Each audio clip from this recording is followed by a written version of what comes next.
I would like to make a motion to accept the minutes from December 14th. I'll second them. Corrections, changes? All in favor, say aye. Aye. Got anybody else on there? Aye. Yeah, Jay and Joe were on. Jay and Joe, you up here? I said aye. You're gonna have to identify yourself because you're not coming in with picture. We got no picture of you. There he is. Aye. Aye. There's Jay. Hi, Joe. Jay, yeah. There's Anita. So we have JR, JD, JH, JM. All the J's. LB. You don't count. RB, you got two Bs. Okay. I guess I'm the oddball. Charlotte or A's and Bs. All right, and we have a new notebook for 2022. Do you? I got you. But I think I had it. All right. We approved the minutes. we did. So I got an email from Sarah McKiernan following up on the 21 Interlaken Road issue for the septic system, saying that they were withdrawing the RDA because it's too complicated. Okay, Oh, that's the site visit we did? Good. That Gail said that there was an engineer out there and there's not enough room to put a septic system. I don't know what they're gonna do. It's just, I said, well, you could, maybe do a tight tank, but, that's not a permanent solution. So I suggested that they investigate whether or not they can get the sewer. The sewer is, I believe, is at the end of Brookside, I think. So it would be a long way and it would be very expensive, but if, actually the sewer goes Or a porta potty. across the street. no, but this is the corner of The Anyway, house Cross just Road wrong. yeah. Karen's Oh, property. that one over there. Oh, Yeah. I'm sorry, I'm on the wrong. So I road. think that the sewer goes as far as Brookside. So, wait a minute. If memory serves from my years of Josh Billings, sewer also goes down Mackinac Road. What are all those manholes for? Water I don't know, there's no sewer on Mackinac.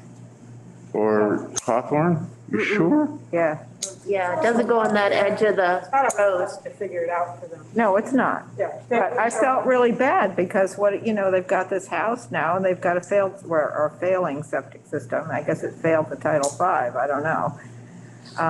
And they've got a house that they want to sell and they can't sell it because they don't have a viable septic system, which is, She might be better to shoot into Beechwood. yeah, I don't know. But that's something that they want to look at, I think, is if there's a town sewer hookup that they can That's too get to. All right. We actually don't have Hugh on for anything. Yes, we do. Where? We have extended bundled notice of intent, Stockbridge, Town of Stockbridge Highway Department. Are you looking at the most recent one? The bottom, Are you looking at? the bottom. Right there. I think you're both gonna have to speak up because between Oh, partitions and. Sorry. I found it. Sally, can you Yes, hear me? yes. Yes, There is a Mackinac Road, there is sewer. I can testify to that. Where? they're down the middle of the road. Yeah, well, I know at 40 Mackinac, it's tied in. It's the Bean Hill Road. What, Patrick? It's the Bean Hill Road. And it's Right. Well, either way, whether she comes in, whether she thinks about coming in from Interlaken Cross Road or Mackinac, it's a long way. No, it isn't. I mean, she's like on the corner That's pretty of long. Interlake It is. Crossroad. It's like a half a And- A mile. mile or more. And if it's anything like my electricity, No, the sewer goes down the middle of Mackinac Road that turns into Hawthorne Street. yeah, but that's the other end of the road. It's her end of the road. No. Anyway, Anyway, I she's agree, with- John. Somebody else want to affirm this because I gave Clint a whole bunch of, North side, Interlake and Crossroad is the south side. yeah.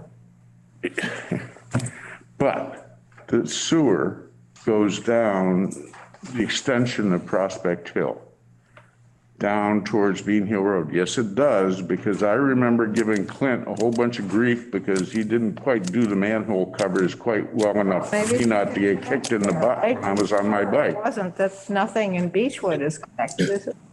Anyway, Anyway, that's not true. Beechwood is connected, Sally. And I know for a fact that 40, which is Bernstein's house, is connected. And okay, that's well, about maybe, halfway from Bean Hill to her house. well, maybe it'll be easier than I thought it was. We can hope so. I just need to pump it up to the line. Yeah. I didn't realize there was anything on that side of the lake except at Brookside, but whatever. I've seen it. It ends at Bean Hill Road. Okay. Okay. First one, Bernard Hahn, that's continued. Never. Greg? Yes. Speak to us. Certificate of compliance. Can I approach the bench? You can come closer. Hey, The bench. Bench. So this is the original Foresight plan.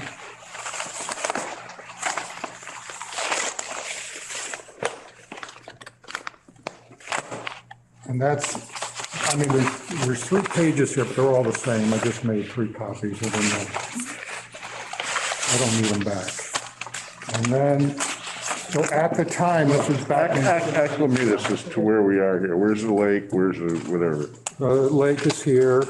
This is Beechwood Community over here, and this is the very end of Beechwood Drive. Right. And Lakeview Drive goes this way. So Snyderman's is here, and then Targum's is over there. And so the original plan was, you can see faintly, the existing house is here. The existing shed is here. The existing house was going to go away, and this larger house was going to go in. And the existing shed was going to go away, and then a detached garage was going to go here. And then the invasives that are forming the buffer here to the lake were going to be taken out and then replanted with these. And the vegetation on this side was going to be brought back to make room for that, for the larger house, because the existing house is here and the new house went out to here.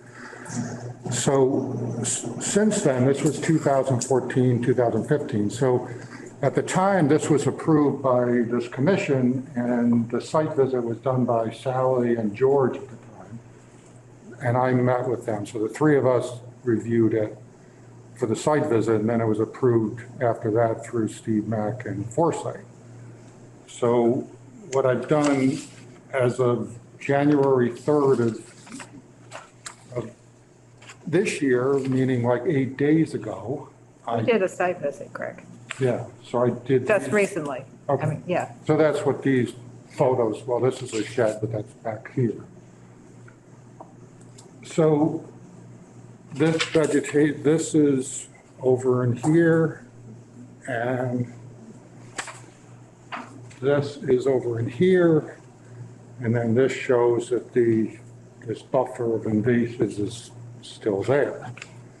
And then I did dig up a photo back in 2016 to show how it was back then, and you can see the same vegetation, and off in the distance you can see this row of vegetation there. So the only difference in the last 5 or 6 years is you can see the dead trees here. Those have since come down. There were ash trees that came down. And that's really the only difference in the last. Can I see the last picture? And then the only reason I brought this, I know this is not within the 100 feet, but it just, this shed is different than the shed that was there. Only because the shed literally rotted away and this shed was given to me by one of my customers, so I changed sheds. So that's really the only difference is in, I thought it looked different. what's that? I said, I thought it looked different. Yeah, the shed, but the shed actually is, that's almost 30 years old, that shed. Yeah. But it was in much better shape than my shed, so I just swapped them out, so. I have pictures. And I was there quite a while ago, probably about the same time this was taken. And we compared these pictures to what was there now. I stood in the same place, looked through my phone, and there was a few trees. Like you said, maybe they were dead, maybe they weren't. This is over here, I can't tell. But they're not there at all now. There's not even a stump there. I mean, they were cut down, ground out, removed. Now, that's pretty close to the water, and usually we like to know about things going on like that. We don't deny it, Yeah, but we like to know that, A, there was a tree there, and maybe it was dead, maybe it wasn't dead. But if we're notified and we go look and say, yeah, go cut them down, take them out of there, we usually do that. I've got pictures of these trees laying on the ground in the snow. And you stand there looking, you know, like that one's there, this one's not there, that one's not there, that one's not there. There's trees that have been removed with no notification that are within 30 feet of the lake. yeah, or if you want, I can dig up photos over here of some dead trees in there that, So was everything ash that died? everything was ash except for one maple, and I don't know why the maple died, but it did. So, Well, the point that I'm getting to is, you tell us there's gonna be a project that starts, you go in and cut trees down, and then here we are, 7 years later, Yeah. and tell us the project didn't get started, didn't get touched, when at some point in time, something got done there. So, And the shed got swapped out. well, the shed is Not it. off. Shed's out of the resource Yeah, area. it's not a resource. Okay. so if you're gonna cut down trees and start a project, we need to know. Okay, we have to start from the edge of the water to wherever your project ends. And if you start down, taking trees down and then change your mind, that seems to be like land clearing that was there for a purpose, and you didn't start a project, you just cleared land. So I'm not happy about trees coming down, once they're down in the snow on the ground, you can't tell if they're alive or dead. That picture, I don't know when it was taken, maybe early spring, maybe they haven't leafed out, maybe they were dead. I can't tell. We're just looking for clarification of when you start a project, what's there and what it's gonna look like when you're through. That seems to be the clarification isn't there. And how are you gonna do it?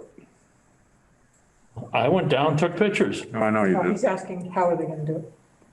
So what I did here, Ron, is this plan shows the vegetation removed here to make room for the bigger house on the driveway, and then that was never done. These trees are still there. All those trees are in the way. So I don't want the board to think that the commission to think that I started clearing for this plan. I never did that. The only thing that's come down over the years is dead trees. And they were here? There was 3 in here, and then there's some over here. That's not there, that's not there, that's not there, and maybe something over there.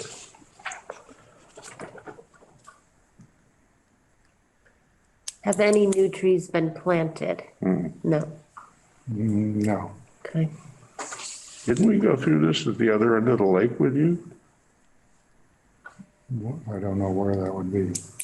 Down next to the boatway, I think? I have a open order condition there, but I haven't done any work there. Well, I improved the driveway and put the well and septic in. So that's still open too, and I'm thinking I was thinking that today, I should close that one out.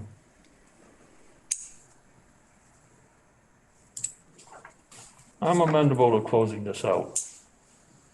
Are you selling the property? Is that what's going on? It's actually sold. So I'm just being kind to the buyer, so I don't, I don't want them to have to get Foresight involved and do all that, because I know all the history of it.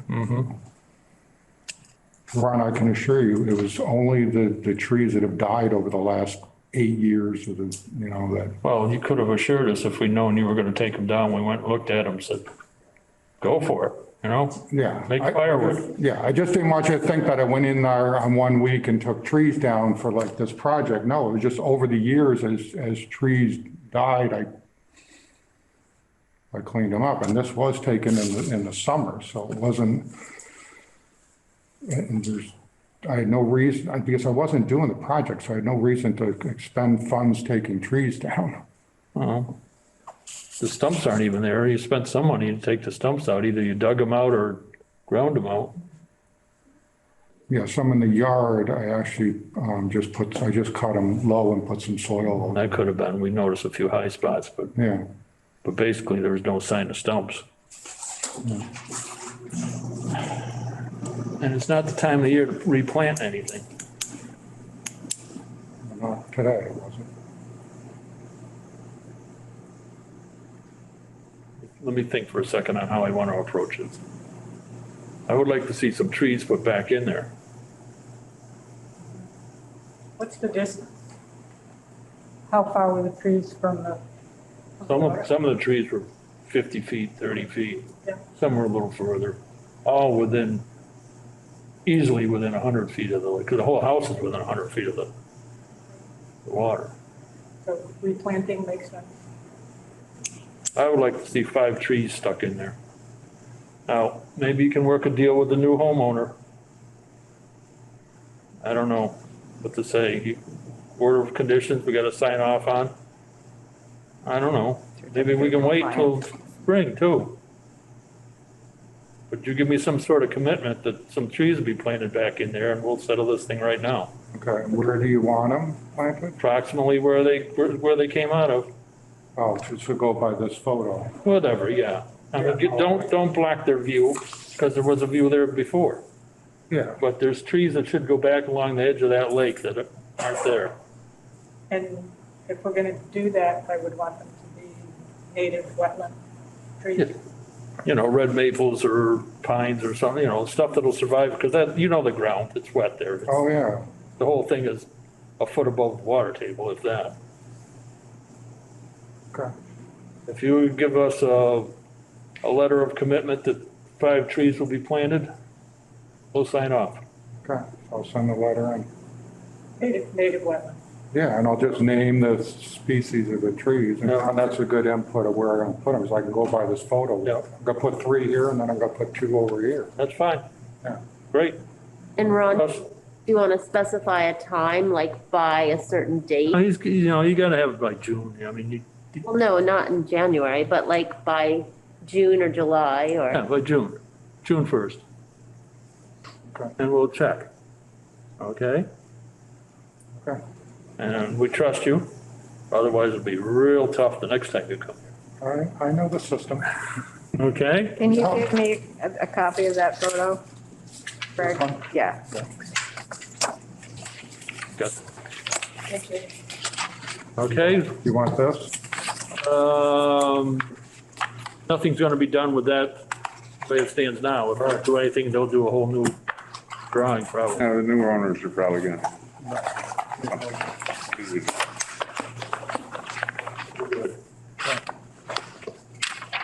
Thank you. Thank you.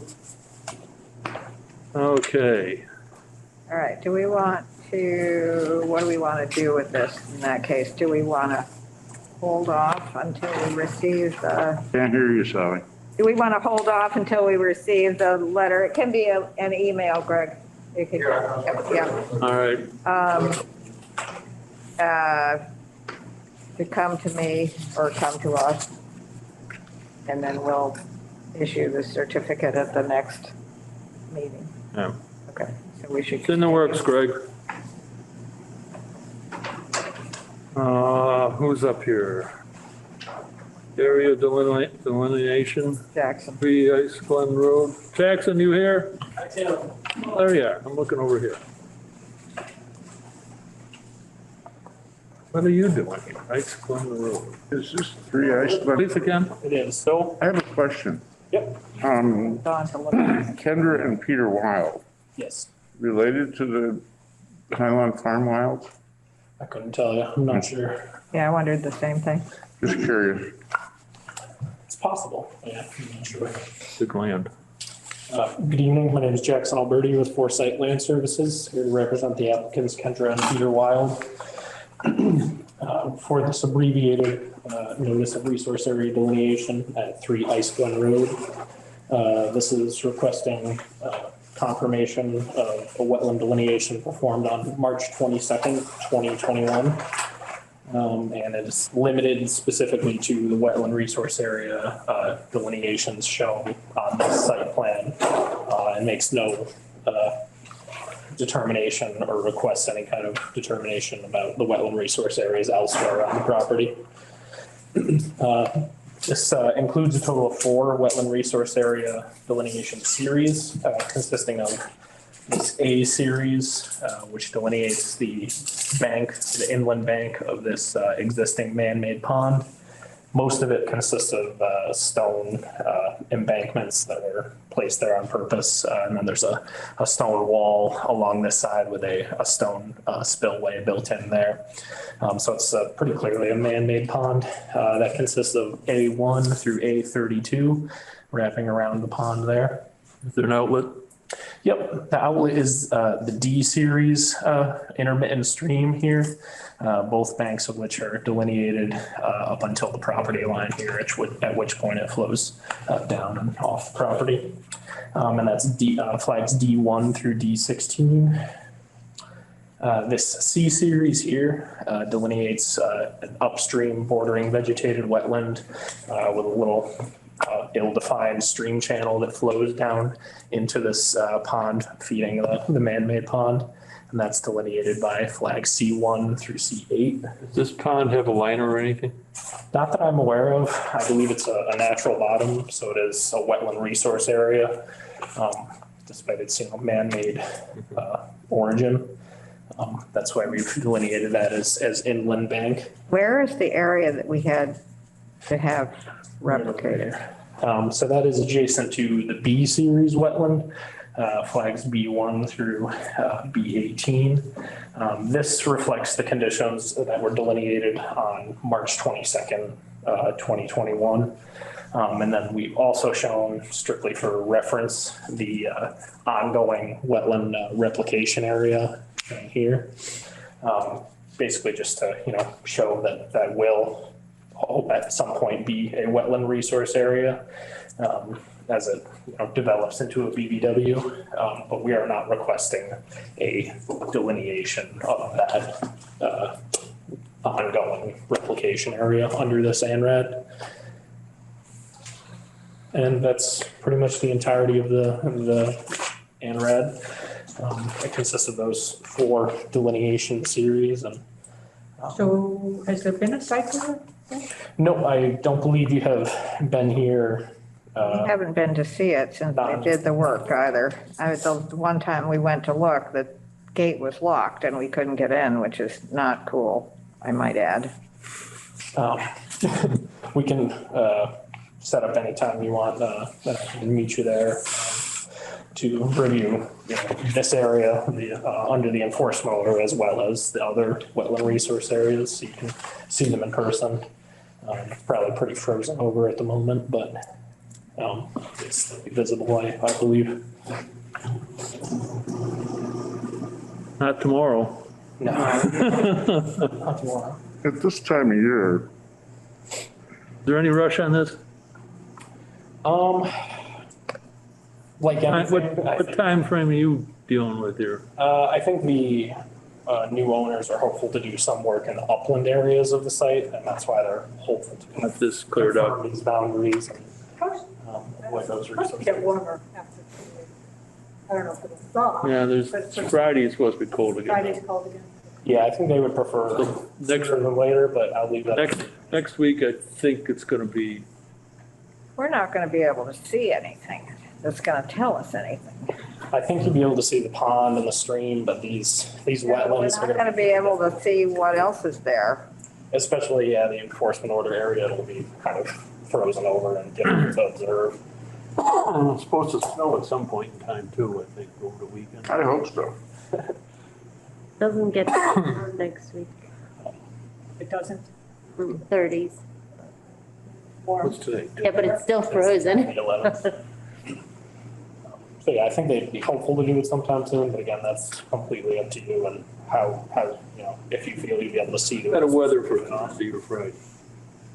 Oh, it's like a high of 30. I'm okay with 30. Thursday, a high of 37, and Friday, a high of 27. Anybody make it on Thursday? When I can in the afternoon. I'm good, whenever. you have to go to Springfield in the morning. We're talking, Ron, we talking this Thursday? Yeah, I don't know that we're gonna be, Be in the afternoon. I don't know either. I would, But if it snows a foot next weekend, If not, if you can't see anything, we'd be happy to, you know, have you back at a time when it's a little more thought out. we're being asked to certify a wetlands delineation in the winter, which Yeah. I don't think is practical at all.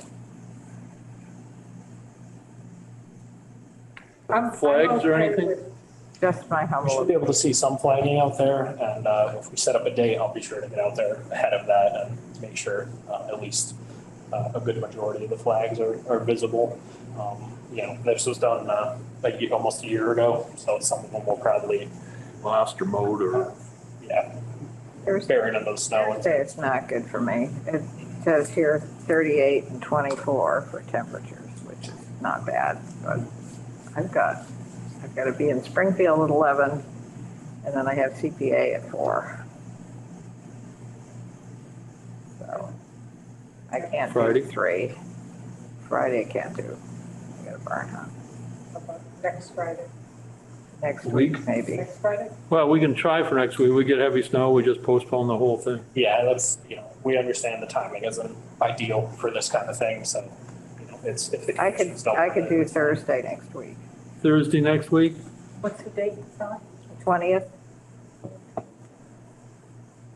Time, Afternoon I can do. Okay. We do after 3:30. That's fine with me. Can you do 3:30? Yeah. Can you do 3:30? All right, hang I on. can say, what's the weather? Oh, the weather? Yeah, look. You're kidding me. So next, there's 27. there's gonna be snow on Monday. 20th. 20th at 3:30? So this is If we get a heavy snowstorm, call the office and Yes, No, don't We'll call get- the office. yeah, if there's more than a foot of. email us. Mail us. Email us. Will do. Okay, Okay.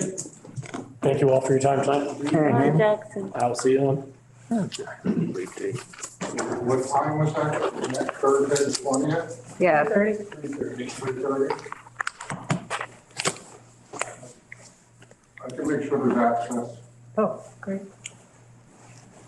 yeah, the fact that we can't do our regular, I mean, we are, according to town bylaw, we're supposed to be able to walk onto any property that we have interest in at any convenient time, and that means like not in the middle of the night, to look at it, and we can't on that property, which is not good.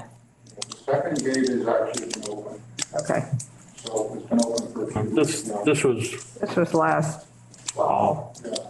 No, just so you know, we can keep, the first gate This we is- can close, the second gate. I'm just talking to myself. okay, Town of Stockbridge. 4 degrees.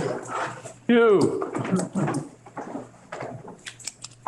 I'd say we won't take any more overtime, but you don't get paid overtime. So, we have, did I give you that? What? No. Anyways, we got to talk to you about stormwater management practices on road work, okay? We're trying to get an RDA for blanket for your town, so if you get something in the middle of the night on a Saturday or Sunday, you're covered, you get to go do it. Well, it's an extension of their bundled notice of intent. Yeah. All right, notice of intent, excuse me. That's all right. That's so, you can say, you can tell us after you start the project, basically.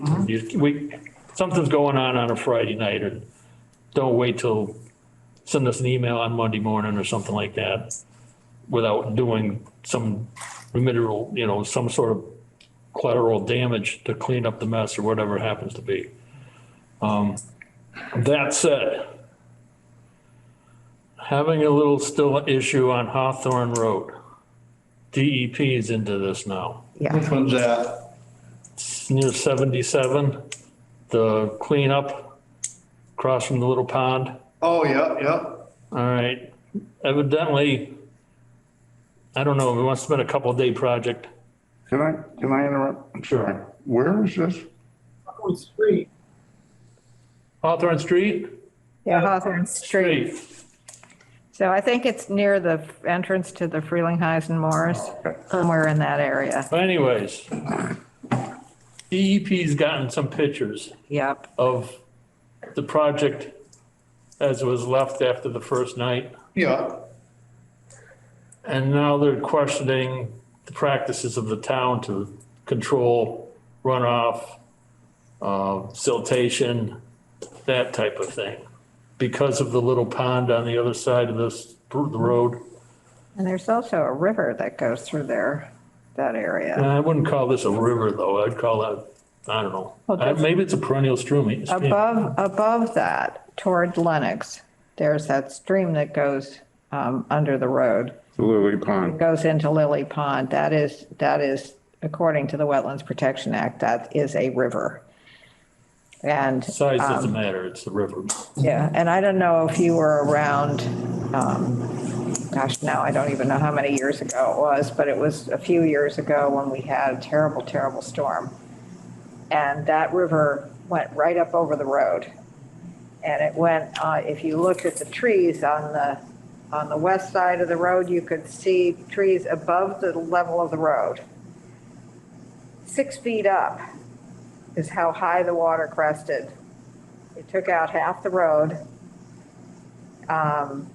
It was really alarming, and it gave you such a sense of what incredible force water can have. I had no idea that there was a stream of that capacity in that area, but it was amazing. I mean, literally half the road was gone. It just washed right on down into the stream. It was incredible. Which may have been caused by the culvert being half. That was what led to this project. Was I got called in the middle of the night by county that the road was flooded. I went there and the water was out to the yellow line. So I had to set up barrels and barricades, and obviously you can't just leave it there and wait till spring, you know what I mean? Or wait till things dry out. Yeah. But I sent the guys there to find the culvert. And of course, you're fishing in the dark, so this little service that should have been a simple service turned into finding it that there was no maintenance for years. So of course, you're gonna upset, the area trying to find it. And now that we found it, we did seed it, I did straw mat it, I did straw it, I did, and now we can maintain it. But that seems to be what's happening is every time I go to service on it, turns into an emergency. Even to flush a culvert, we're blowing the road apart because the culvert's in such bad shape, so. To change practices at the highway end, to be able to go out and service and repair things, I mean, it's just, I know that starting to stop a project isn't good financially as well as environmentally. So, we go, we do what we can, and then if, waiting for materials, we get the map, and go ahead and finish it up. So, we're trying the best we can at our end, You know, I don't know, you know, any other way to do it. You know, I've got other culverts that, I got another one on Hawthorne Street, just up the road from that one, that's the same thing, you know, we had, you know, it's. Oh, this one you'll have a little forewarning that you're gonna be able to plan ahead. Yeah, Maybe you get your mats lined up and your straw bales lined up, and at the end of the day, you put down what you have to put down to secure it. I don't even know if there was a rain event between when you started and when you finished up. yeah, This was months ago now, right, right. and I don't think there was, but Patrick, Chime in. Right next door to this property, this culvert. So We can't understand you, Patrick. I cannot call in on my phone. You guys can keep going. We could hear you then. Okay. Oh, I live next door to where they were working within 50 feet. And I saw the whole thing. They couldn't find where it was. They identified where it was. They fixed the problem and opened up the culvert to ameliorate a future problem. And then they seeded the entire area around where it had been disturbed in an emergency situation. I think they did a great job on this one. I also know that he's been working very closely with Allison Dixon on this MVP grant that we got with Lenox, New Marlboro, and Pittsfield to assess all of the culverts in town so that we can start to get some appropriate planning around how we maintain and prioritize the work that needs to be done. And I think that when you look at the two projects together, you see the effects of what happens when you don't have a maintenance plan, and you contrast that with the work they're doing right now between Allison and Hugh, and I think it's pretty impressive, the contrast. Yeah, I have nothing but good things to say about your work. It just, this went up a couple levels. Yeah. Now we gotta deal with it. This went to DEP, so That's fine. coming back to bite us. I would like to bring something to the table, and that is, I was listening to a segment on NPR about climate change and the whole 9 yards. And it was pretty much focused on how many of the culverts that we have in this country are undersized for the storms that we're going to be getting and that we have been getting. So, selectmen, you know, maybe some bucks should be put aside to replace some of the undersized culverts that are in town, like the one on 102 down near the theater. And the highway department and the Portia Regional Planning are evaluating every single culvert in town, as well as these three other towns. It's a regional project to do exactly that, John, to figure out which ones are undersized and then come up with a priority list. Well, let's not kid ourselves. Replacing a culvert is a $500,000 to $1 million project. It's going to be tremendously expensive. It's one of the many areas of infrastructure in town that is going to require resources. You know, there are some grants, but not nearly enough to cover what the scale of the problem is going to be, I think. Can we focus on roads, not long driveways, please? We're going to size them all because, you know, with climate change and these storms that we're getting, you know, you got to know where you are so you can set up priorities. Of course, making sure Route 7 and Route 102 and Route 183 are not washed out is going to be a high priority, I would think. I'm no expert at culverts. I've just said that. I'm just talking about, you know, what is it, South Hill Road? That was sort of sketchy in my book. Regarding the DEP didn't come to you first, rather than being why did they skip you, whoever made this complaint, and go to DEP? Because I think that your group is more than qualified enough to provide oversight as necessary and partner with our highway department. I think it's kind of outrageous is one term that comes to mind that, you know, that their DEP is even involved at this point. Well, if it's who I think it is, that person did come to us, and Ron went and looked and was satisfied that the work was done correctly. I'm not sure why it escalated to go to DEP, but it did. And was DEP aware it was done under emergency situation? I have not contacted anybody from DEP. The first I've heard DEP's been involved, you know, I mean, That's an important piece of it. I don't know what to say other than this project is only the beginning of what people got to get used to in this town. This is everywhere. This is multiple on this street. This is years of people, I don't know, I don't want to go down that road. But there's a lot of work ahead of us. There's an awful. Call it different maintenance. And I'm going to be honest with you, this is the type of backlash that I'm going to get from trying to give you 110%. I'm just not interested. I got to let you know that right now. So, you know, I'll go out and work hard for you. It wasn't us. It wasn't us, Hugh. It wasn't us. Well, I know, but if the people in the town are going to. Well, people. So I'm open to comments, questions, concerns, and I've spoke to, if it's the same person, I've said, yes, we can get together and talk about these, but if this is how things are gonna go, that this just is, you know, but anyway, let's not turn into this. Whenever There's a you lot of see, work ahead of us. whenever people see work being done, they get all upset. I agree, and I can Been understand, but it's, disturbed and doesn't look good and, you know. Here's one response for it. When you start to hear about this, I've already been to the Conservation Commission. yeah, They've okayed it, yeah, okay? And if they got a complaint after that, talk to them, yeah.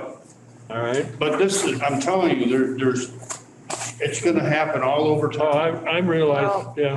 pass the buck, Hugh. Yeah, but, I mean, simple services are turning into emergency repair, you know, that's where we're at, so. So we have, in the next issue on this agenda is extension for bundled notice of that's what- Town of Stockbridge Highway Department. That's what this is That's all what this is about. about. Okay, so here's what I would submit to this whole issue here.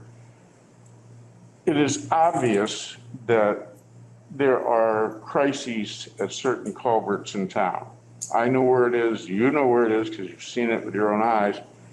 And I don't think that we need to, you know, take the alarm of town citizens and start ringing a bell and come back and bang Hugh in the head because he's trying to do what he's hired to do, and that is take care of the issue. So, you know, if you need to replace a culvert, I think you probably need to come see us. If you need to do maintenance on a culvert, I don't know about that. Well, it would be, I was just going to say, Hugh, if you can, like, shoot a quick email. We have a crisis on X Street.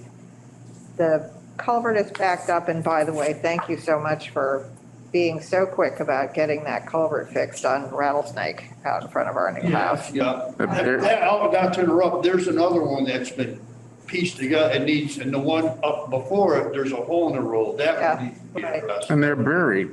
I mean, they're buried too deep for the water. Yeah, It's a lot, there's a lot of water that goes that way. Yes. It starts over across Prospect Hill, at least the one where the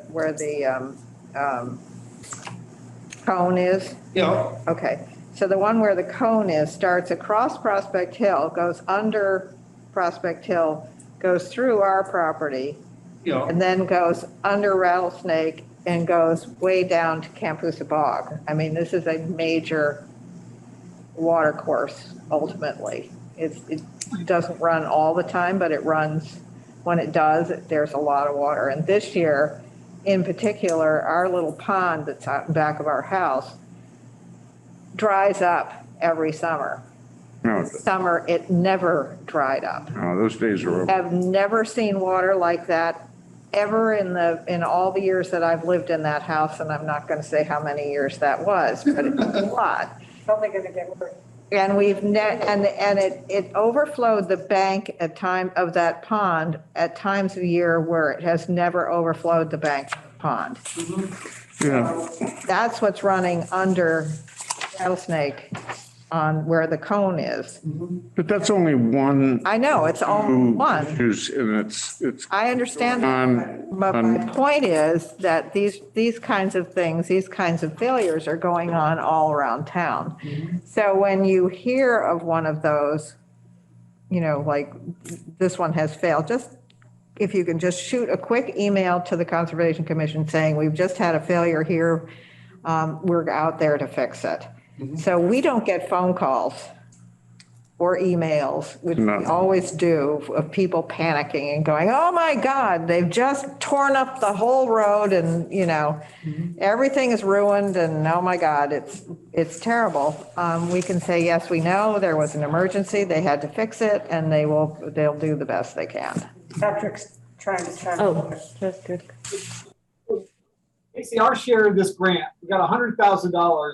We got HBA, Allison Dixon managing the culvert assessments along with an entire team from Greenagers. I spent a day doing it with them and learned a lot about culverts. They actually go into the culverts and assess what the quality of the culvert. They size the culvert. They go upstream. They go downstream. There's a whole 10-point plan of how to assess culverts that I never even knew existed, but it does.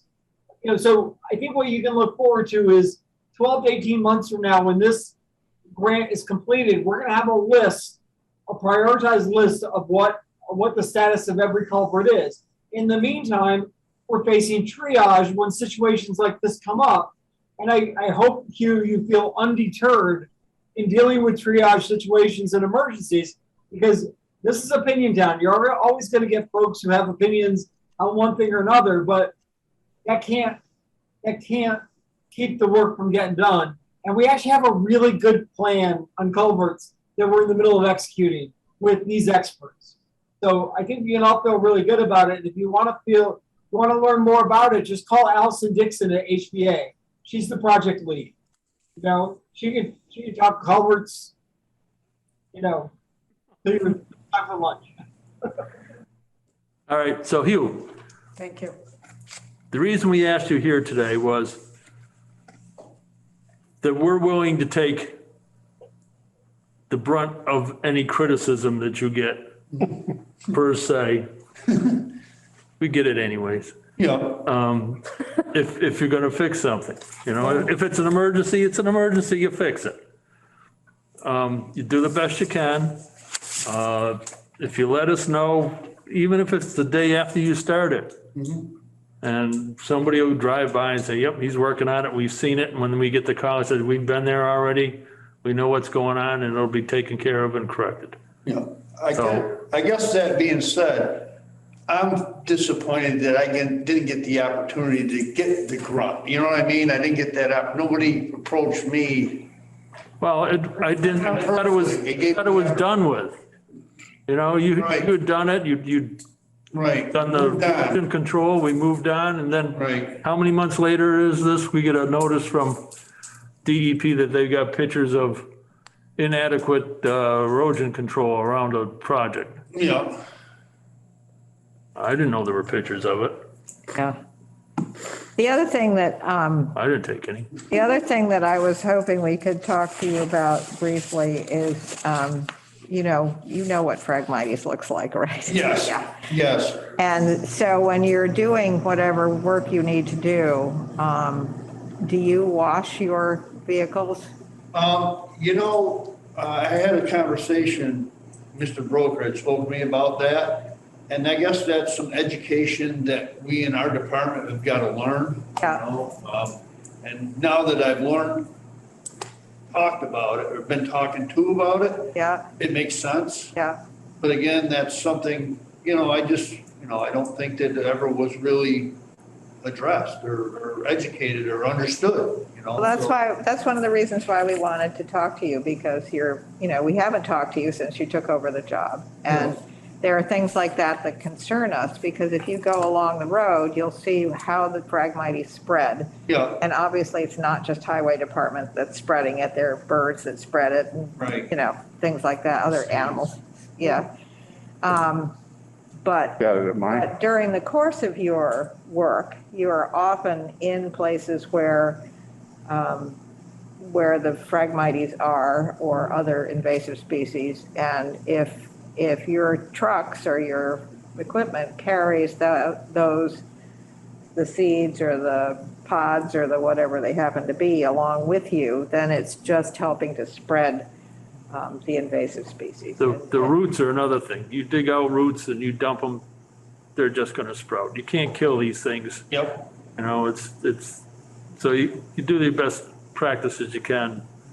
I don't know what you do with roots if you gotta dig out to clear the culvert and there's Phragmite roots in there. I have no idea what you do with them. Can burn them. Well, if you can dry them out enough to burn them, I guess. Yeah.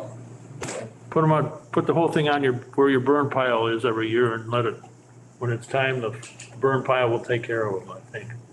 You know, the Massachusetts Association of Conservation Commissioners has, well, they probably don't at the moment, but they usually have an annual conference where sometimes they have seminars on how highway departments can deal with invasive species.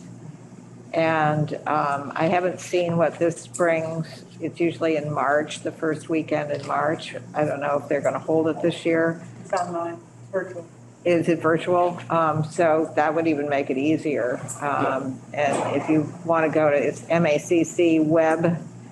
Or we can just try to get you the information. Yeah. Yeah, just forward it. If the guys get a chance to watch it or get information that might help, they could think about things in a different way and understand, you know, what impact they might have or you might have with the work that you have to do.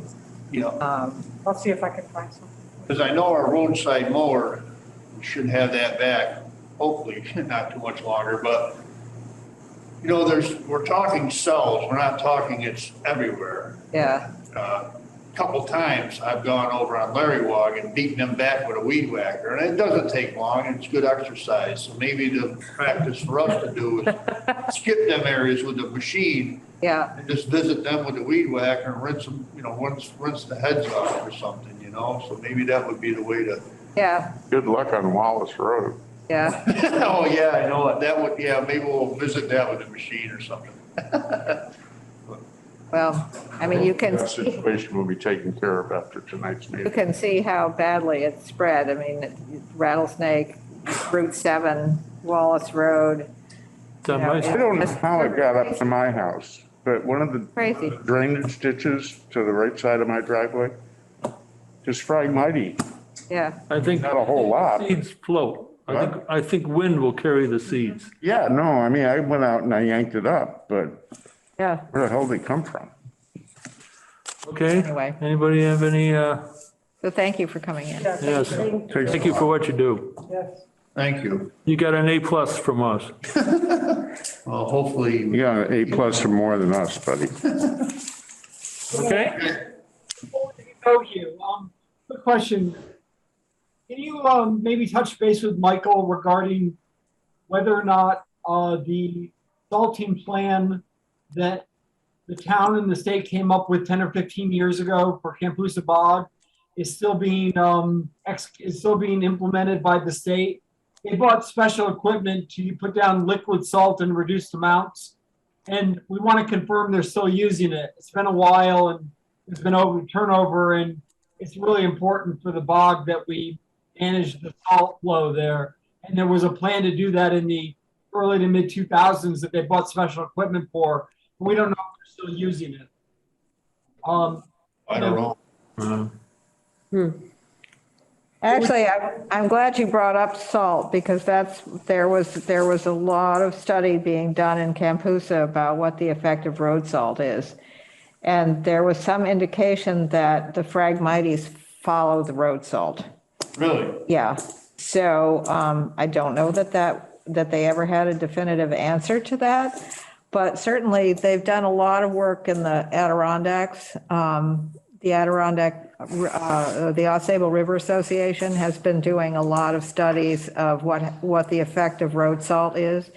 The lake that's in the middle of Lake Placid, which actually is not called Lake Placid, it's called Mirror Lake. Why, we don't know. But it did not turn over for the last couple of years due to the amount of salt that was in it. So salt is really something to be aware and vigilant about how much you use, where you use it. If you can lift the salt around some of the more sensitive areas, that's really important. Doesn't the state salt the roads on Route 7 and the Mass Pike? Yes, but the Mass Pike has a program for areas of special concern I just wanted to. where they say it's a low salt area. It's just something to think about, you know, where, when you're going along with your salt truck and you're going by Campusa Bog or someplace that has sensitive, like Rattlesnake, because you're going right through the headwaters to Campusa Bog, to maybe lift the salt right there in the bottom and then just go back up when you're going up higher. I didn't, it's something to think about. They don't salt rattlesnake.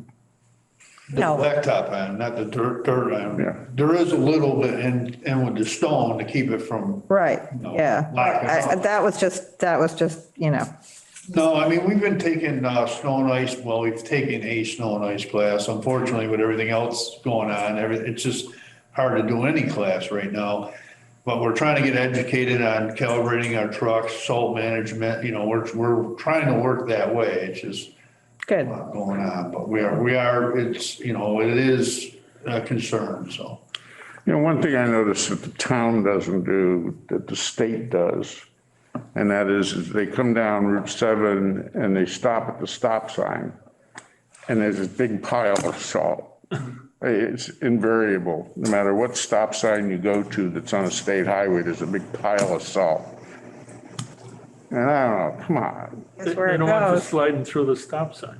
I mean, you know, they can turn off the salt shaker halfway down the hill on Route 7 before they get to the stop sign. Okay, Hugh, All set with me? We're all set. Thank you. Guys, have a good evening. thank you for coming.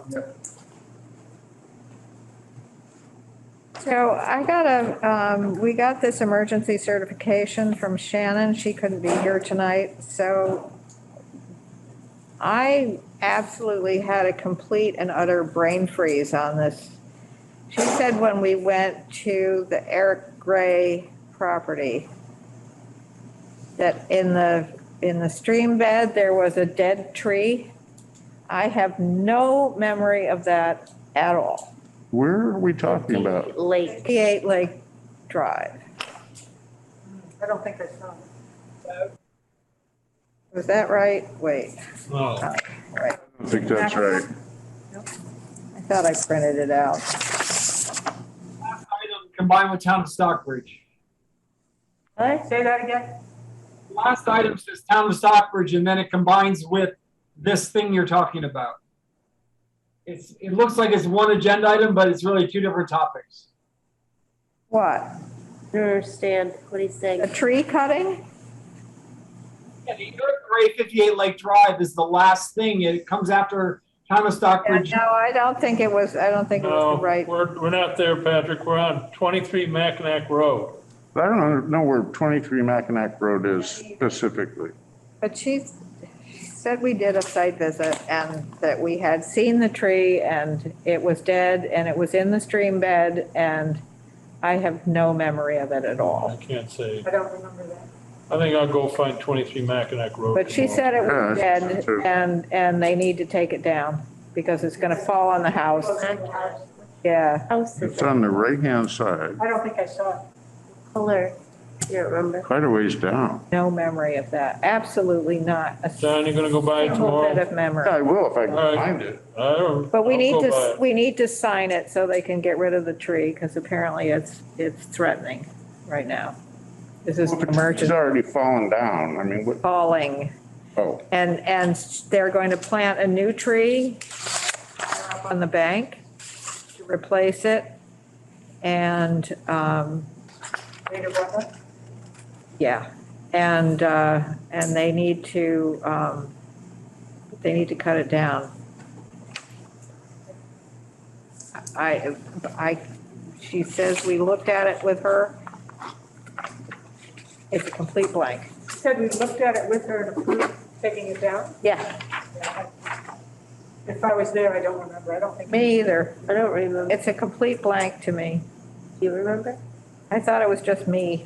No, I don't Was this, remember. was this recently? Yes, apparently.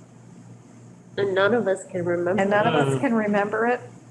I'm getting older, but not Yeah, that bad. that's what I thought too. I thought, oh my God, really, I've completely lost it. But But anyway, she's worried about it a lot. What's that? She's worried about it a lot, and so we have this emergency I hear certification, you. which we should act on like right away. So is this tree gonna threaten our house? Yes. Oh, well, Threatening the house next door, apparently. Not her house. No, Is it on her property? No. Road. Whoa, whoa, whoa, whoa, whoa. one of the projects that she's working on, I wish I could tell you now that What was your last question? we did a site visit. Well, yeah, but Barn, shed, now, garage. who called you on this? Does she work for the people? 23 Mackinac Road, so beyond Larrywog Crossroad. Way down. Is it down, Tony Murad's old house? 23 Mackinac Road, so it's somewhere between Dean Hill and Larrywog Lake Crossroad, Crossroad, on the right-hand side. The 20, on the right-hand side. I think it's the left-hand side, John. 23? You're right, Joe, it is. Lakeside? It's about, Sally, how about near the Douglas house? Yeah, that's, is it by the, but the Douglas house, or the shack is 10, isn't it? So isn't it on the other side? Burnhack has got to be like 35. Okay, you know that for sure? Burnhack is 35? No, but I mean, it's close. No, I was just trying to think, I thought shack was 10. I went back and forth with her several times tonight, saying, I don't remember this project, I don't remember looking at the tree. It's a house that's on the water though. Oh, the Levine house. is it I know down? I know where you mean. I mean, it's like you go past the Douglas house and before you get to Mackinac Shores exit, there's a sign that says Levine on the left-hand side. And you go down a driveway to the road. I've never been down there. So I was not at that site visit, but I know where it is. And did we look at something? I didn't look at anything down there because I either wasn't here or whatever, but that's where the house is. It's between, it's the house next to Mackinac Shores that's coming towards town. Next, Stephanie Fletcher's house. What? Next door to Stephanie Fletcher's house. Steffi Fletcher's? The one that says Levine at the end of the driveway? The Fletchers have two houses. They have one on the road and one down on the lake. Oh, I don't know, but I now know where it is, but I don't know anything about the tree. Is it near the lake or is it up by the road? I think the Levine house is close to the lake. There's a long driveway that shoots, there's a long driveway that shoots down to the lake. And you can't really see any houses if you look down the driveway because they go off. Might not be a good time to drive down that driveway either. Yeah. it's No, probably ice. probably not a good time to walk down it either. 23 Mackinac Road. Uprooting tree, threatening house and intermittent stream channel. Marion Letvin, Letvin. Right. They are proposing to cut down the tree, leaving the stump and roots in place. Let's let them do it. Well, since it's an emergency, and it says, well, they will replant one red maple above the bank of the same intermittent stream once the weather conditions allow. Okay. All in favor? I have a question. Aye. I vote to let her do it. I have a question about red maples and Japanese maples. I thought Oh, Japanese, different things. different things? Oh, Yeah, the Japanese ones are the little ones And they're- that don't get that tall. Right. Red, Right. red maples are more, well, they're a little southern, but they thrive up here. They can stand more water. They have a smaller leaf than the Right. sugar maple. And they're native, Japanese. Yeah. not native. No. And Japanese are ornamental. That Yeah, or- we gotta sign And they're not native.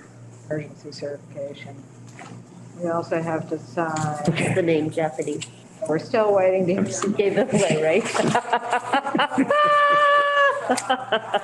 Hello, Johnny. Oh, just thought I'd help. From Rob about this Jones Beach thing. He still hasn't sent us the information that we need. Upcoming other business, 2 Mackinac Road. Subsurface disposal system. I'm not sure where that is. At first I thought it was John Pemberton's house, but I don't think it is. No, it's past Interlake Crossroad. Right, Towards, It's gonna be just past it. yeah. Is that the house with the toboggan chute down to the road? No, that's 6. So it's gotta be back this way. Yeah, I don't know where it is. Probably, either. maybe we should, they should send us a map. Well, we have a map. Do we have a map? or maybe we should set a site visit. It didn't. I mean, it does, but I couldn't figure it out. It didn't help me a bit to know where it was. There's 6. That's the Abrata Marco's place. And then it's there, and there's Interlake and Crossroad here, and I still don't know what that piece of property is. They're building a house, so it's clearly a vacant lot. Is it Lyon's house? I don't think it's a house, I think it's just a lot. And we know it's cleared already? We don't know anything about it. It hasn't been heard, we haven't seen it. That's the only paperwork we've got. That's the only paperwork we have. Well, again, I mean, we'll hear it at our next meeting.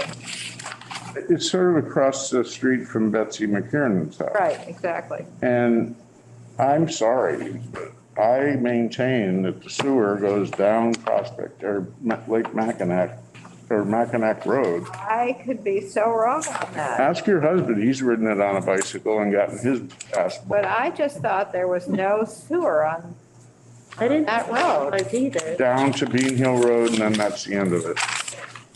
And when the politics came into it, it was not going to go to White Pines. They had to do their own thing. I don't know. All right. But anyway, so they want to upgrade, it says upgrade to septic system. Existing septic tank had to be pumped and replaced with new 1,500 gallon infiltrator septic tank. But anyway, hopefully somebody from Kelly, Granger and Parsons will be here at the next meeting to give us more information. And we can invite this. Can we just continue it? Yeah, well, it hasn't even heard We yet. haven't got that far yet. It's just upcoming. This is going to be at our next meeting. Okay. All right, also we have, Also at the next meeting. we're gonna talk about performance standards tonight. Hope so. What's Tom Ingersoll on? Because these are things that people have contacted me about. Oh. Tom Ingersoll got in touch with me about the Terrell project, which was the one on, that Greg Wellenkamp and Mike Parsons did over on, With the invasives? with the invasive. Oh, that's- yeah. So Tom Ingersoll was gonna take that over, and he got in touch with me, and it was supposedly an upcoming thing, but I haven't heard anything from him since then. All right. 19 Lakeview Drive, review. We got anything new on that? No. Or just We're still. calling and, We're still thinking about that. I guess they've So done is some work work. done there? I think work has been done. No, his work. I think they're putting in the system. tree protection bylaw. That was gonna follow the performance standards. Well, are we on to performance standards? Yes. Well, we still have Berkshire Theater drainage, but they've done nothing, hasn't come to us, and 20 Mackinac Shores, that's, God knows where that's at. My understanding is that they started with the foundation to that house. Foundation. Oh, it's giant. I went. It's like, Bizarre. it's really bizarre. It's like way over my head. Can't imagine what they're gonna put on top of that. The people just across the road aren't gonna be happy. People next door are already not happy.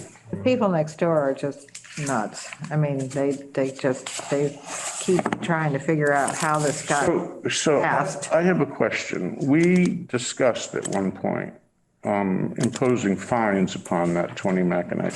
Well, we couldn't prove that it wasn't what they proposed.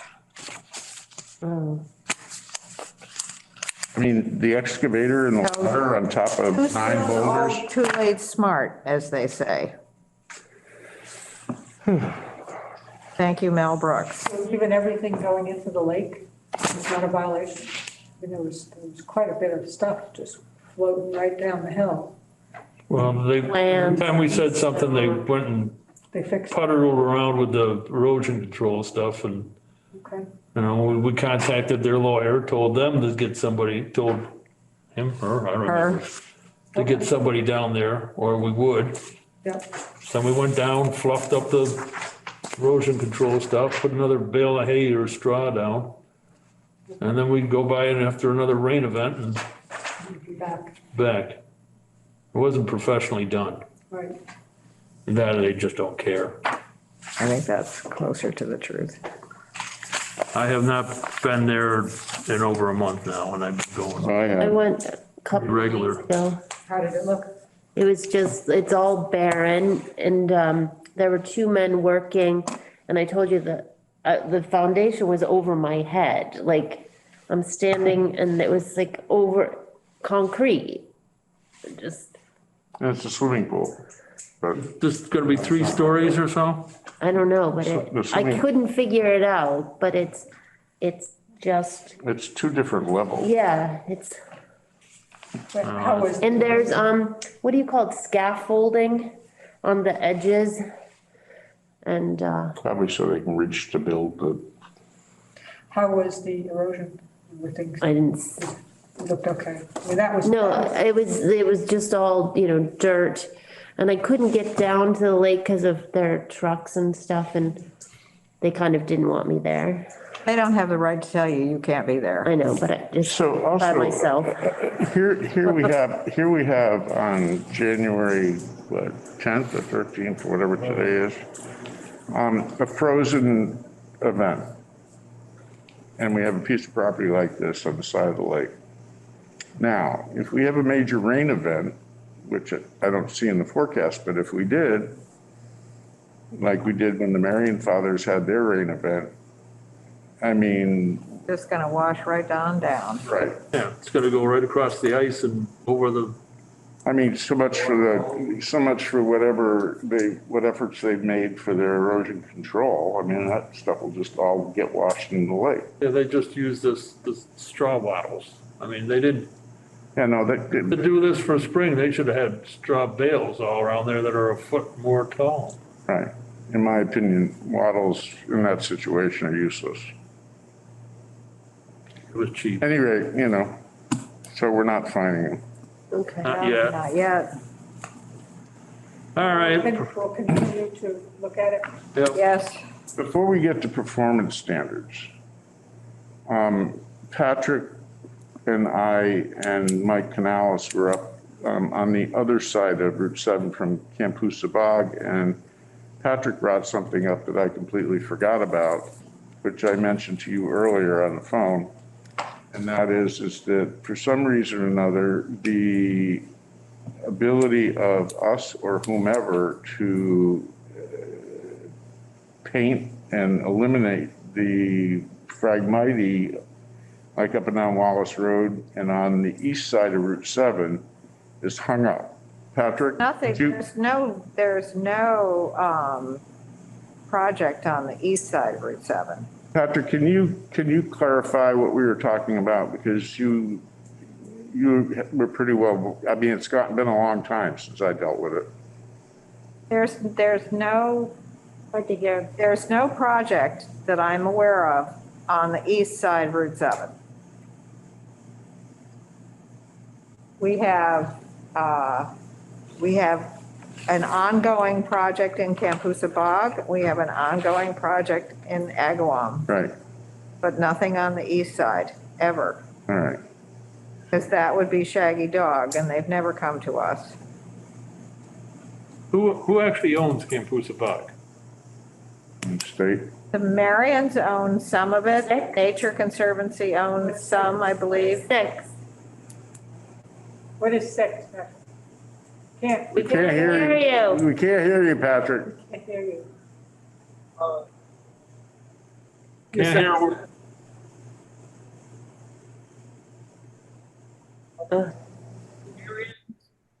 You have downward, No, no, No, Can't hear you. just don't know.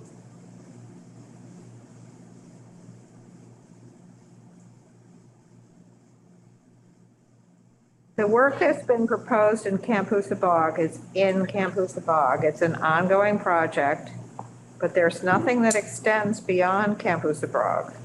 And there's nothing on the east side of Route 7.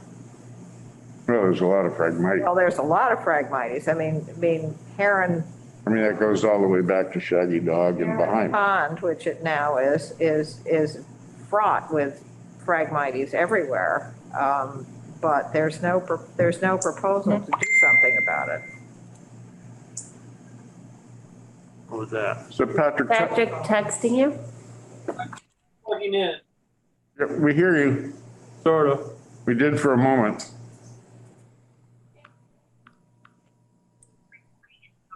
Okay, can you hear me now? Better. Better. All right, let me get this one. All right, it's my understanding that that the folks at NHESB who are going to implement that work have appealed our order of conditions, and with David Fowlis leaving DEP, it's sort of like stuck in limbo. That's what according to Jess, who's been in touch with Chris Beulah. So They already got a determination from DEP. a determination about the appeal, Yes, and what is it? that there was one condition, didn't have anything to do with Campusa, it was Agawam. It was the one related to the And that was a long time ago. Well, do you know what it was? Sorry. No, Just I asking. don't remember. They were gonna burn it. the wells. Yeah, they were gonna burn, the only concern that we had about Agawam at the time was Clover Swan came in and said, what happens if this stuff gets in my well? Remember that? And we said that they would have to stop if she could provide proof that stuff had gotten into her well. That was the only condition that we put on them. Well, So I according don't to know what Jeff, the issue is. the issue is that they don't want to start, they want to do both projects at the same time. And until that issue is resolved, that they didn't want to basically get started on either Campusa or Agawam. Because I think it's the same team that's going to come in and deal with both. Well, I don't know that that's our problem anymore because they've appealed it. Well, I was just wondering if you could kind of figure it out. Like, That was the only issue that they had, was the whole business with the wells. And, it seemed, it's certainly reasonable for Clover to be, the Lake Agawam is, at least in part, I believe, on her property.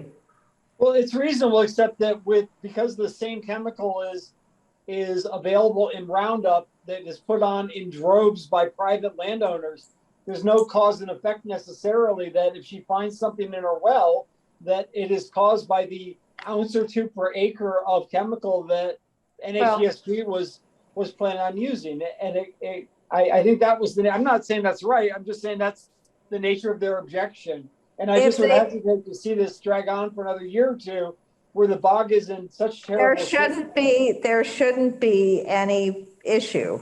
And private landowners should not be putting Roundup on their property without permission. Well, So I don't and yet think- they do. That has nothing to do with anything. I don't get what the problem is at all. Well, I think somebody should call Chris Bulow and ask what the problem is, because it'd be great if they could start that project this year. And their concern is. It's been ongoing for 20 years. But the You student can't post project that us. came in and talked to us about last summer is not going forward right now. It wasn't last summer, it was years ago. No, it was on the agenda in May of 2020. I looked it up. Okay, well, time flies. There should be no issue. They appealed Agawam to DEP, and DEP issued their opinion. There shouldn't be anything outstanding. There shouldn't be any issue that they have. They certainly shouldn't have any issue with us. So did DEP accept that order condition, or did they, come up with a new one? They overrode it. Oh, they did. So they are Yes. able to go forward. Yes. Okay. All right. Well, good then. I just didn't know that. What can I say? Good. All right, anything else on that? Well, the select board is meeting Thursday. Campus is on the agenda. So, John, you've expressed interest. If anyone else is interested in being part of the discussion, we're going to be proposing a hydrology study that is upwards of $100,000 to start. And obviously we're trying to get the emergency work with NHESP around another beaver deceiver. So those are the two things we're going to be talking about Thursday if somebody wants to join us. Is it Thursday night or morning, Fred? Night. Night. Night? Gonna be in person or you gonna be virtual? It's a hybrid, just like this. Hey, I might. Hybrid.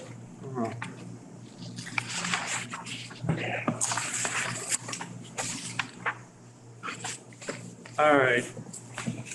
Performance standards. Everybody had a chance to read them at least once or twice, I hope. Couple of times. Didn't bring my copy, unfortunately. Have extras. No, I just had put question marks and underlined stuff on mine. Where'd my notes go? Here are extra copies. I got them.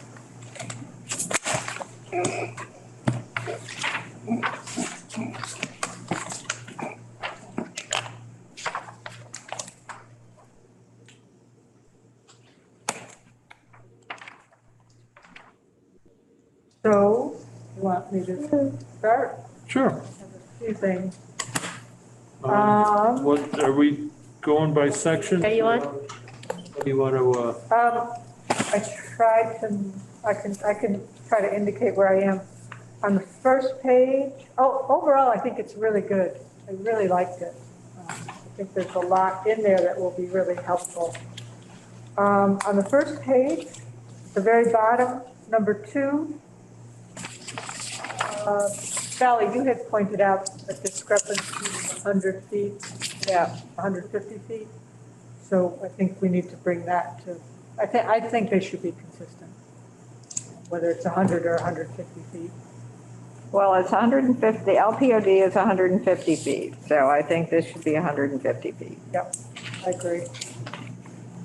who's gonna, because this can be a draft again. After we do what we're doing, we can send this back, have it rewritten and look at it a second time at least. Or So, give the feedback. yeah, Yep.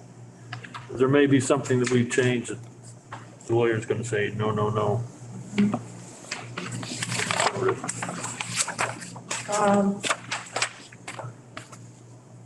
And the end of that sentence, to protect those areas subject to protection, these performance standards, strict activities in the buffer zone. To me, that was just really vague. I don't know. I think I would just like something a little more specific there. I don't know if that restrict how.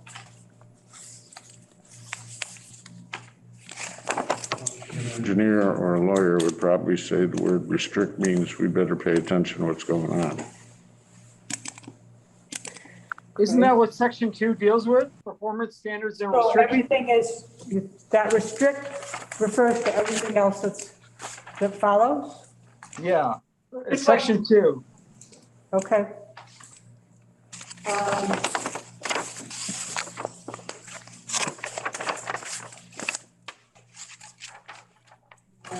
2.3, oh, 2.3.3. section 2, 2.22, Okay. Oh, I have something there too. in there too. What did you have in there? No new activity, that area. Mm-hmm. No new activity or structure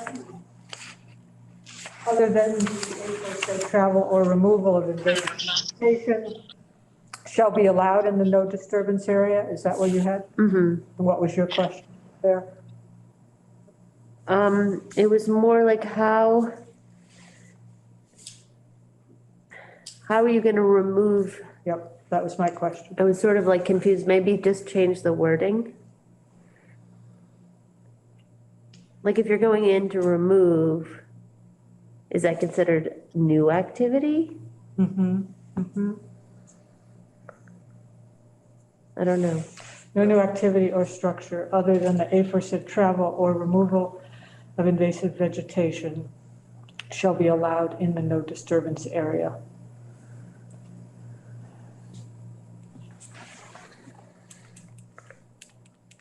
I had the same question, just in terms of how things are being. Well, there was also a question as to where the end of the parentheses ought to be.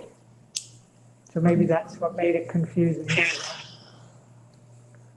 Whether it was after motorized vehicle or after proper methods. Using proper methods, comma, or structure with 150 feet. So that whole thing needs a rewrite. Yeah, to just make it clear. Clarify through there. And then actually further up, 2.1, sequence of construction. We had talked in that first paragraph, we had talked about asking or requiring the contractor to sign the conditions before work begins. So I thought it made sense to put that right there. Oh, it's a good idea. We get that signed every time. One thing I have that's concerning to me with regard to that,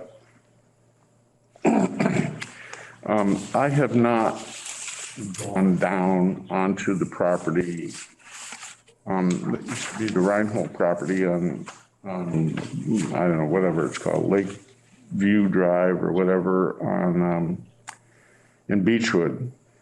But Johnston and I took a tour around there. That's the one that Greg Wellenkamp just came to get the certificate of. Right, but at any rate, I can't emphasize enough that, you know, they come in, they put the plans down on the table, we go to a site visit, we see what they want to do, we say, okay, we say don't, we say change this, change that.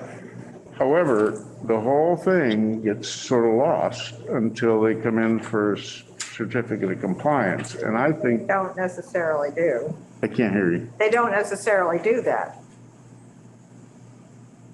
Well, my point is that oftentimes things like erosion control and stuff like that get just forgotten about and washed away, and the workers are there doing their work and stuff like that, and.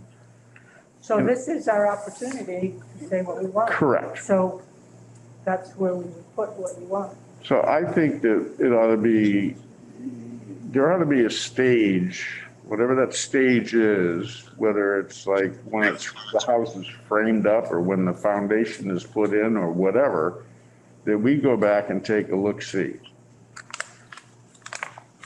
And then say, okay, looks good. You've done it the way you said you were going to do it, and have a good time. Then we go back with the certificate of compliance. Is that the point of having the sequence of construction?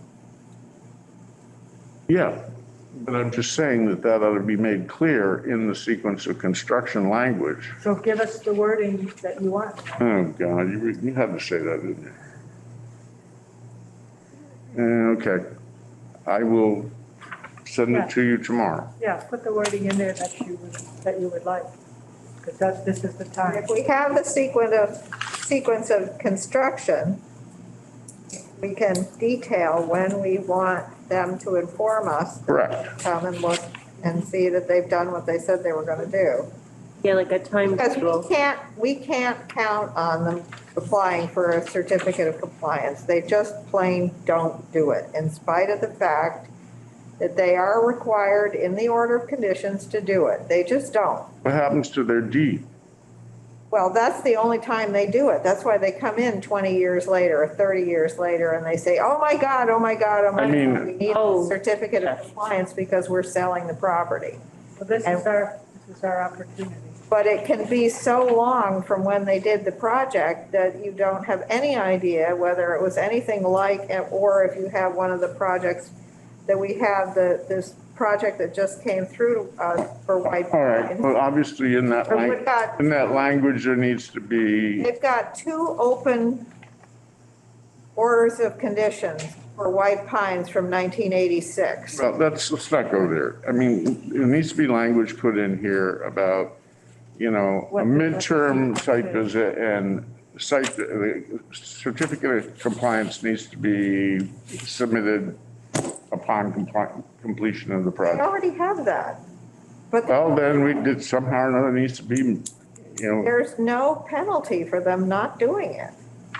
well, we'll get some, gallows and put them out in front of the Red Lion. So, aside from gallows, what I didn't see in here was anything about trees and replanting. No. And to me, it makes more sense to put that in this than to do a whole new bylaw. No, Just to have it be part of this, but in our draft, we had, I thought, good language about replanting, and that's missing. So I'd like to see some of that in here. Patrick? That goes hand up. Yeah, I have a note at the bottom of page 3 that says trees versus bushes for any diameter to replant. That's right. The definition of a bush, a brush versus tree, the diameter of the tree, that was something we ran into on the property with the clear cutting. We had also talked about banning fencing at a bank, whether it's the lake bank or a pond bank or a stream bank, and expectations for the percentage on small plots of bordering vegetative, plantings versus, lawn to the edge of the water.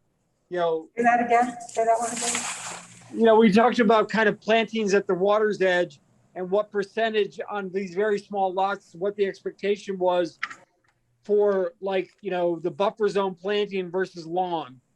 Coming up with some kind of formula so that if they could do 10 or 15 feet or whatever, because the plot was so small, what our expectation was for a percentage that was like bushes or natural grasses versus lawn. Right. So if the house is like 50 feet from the water, from the high water mark, we want them to replant, but we can't do 35 feet. 15% of 50 feet would be 7.5. 7.5. I was figuring it out. 7.5. 20% would be 10 feet. Which doesn't come close to 35. No. And again, we're coming up against the Lake and Pond Overlay District, which is very specific about that, but does not seem to be being. Yeah, but that's not enforceable if you only got 50 feet of. I understand. So we would actually be the lesser. I would rather go with what we're putting down here than the. But I think you have to have, or whichever is. Bigger. like the Lake and Pond Overlay District is 35 feet or 10%. Do a percentage? Yeah, they do. They say that for the width of the opening to the lake. Yeah, but not the depth of it. No, I know, but somewhere I marked it. Where, I don't know.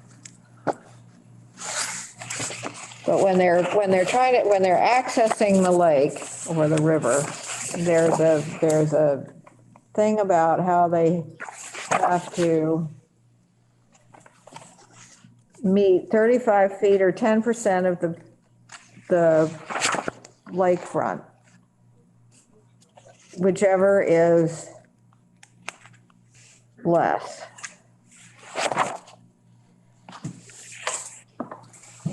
And so I think that we can't let them get away with saying that, oh, you said we could only do 20%. Because again, we're undermining the Lake and Pond Overlay District, which has We're not very. talking about the opening of the lake. We're talking about the depth of the. I understand that. Okay, here we go. Except as otherwise permitted by this subsection, no vegetation may be removed within 35 feet extending inland from any point along the high water mark. This area shall be maintained as undisturbed natural buffer strip. That's the language in the Lake and Pond Overlay District. So how, But if you have a property that's already not in compliance with that, okay. that's where we have to figure out Oh, like how to add in. how to add that in. So we can increase the amount of vegetation, undisturbed vegetation between the bank and the house. So if that's already in effect, why is there so much disturbance within 35 feet? Because A, they don't care, or B, the landowners, or B, they built it before this came into effect. And that came into effect when? I don't know. And who enforces it?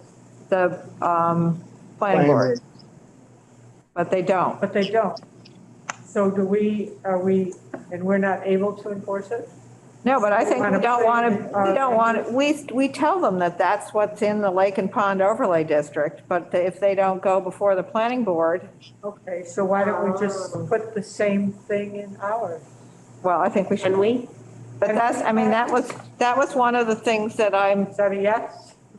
Can we take an X? Put it in, and if the lawyer says we can't, we change it again. So, well, it's already been approved. I mean, this has gone through, I don't know when this, well, this is current, this is 2021.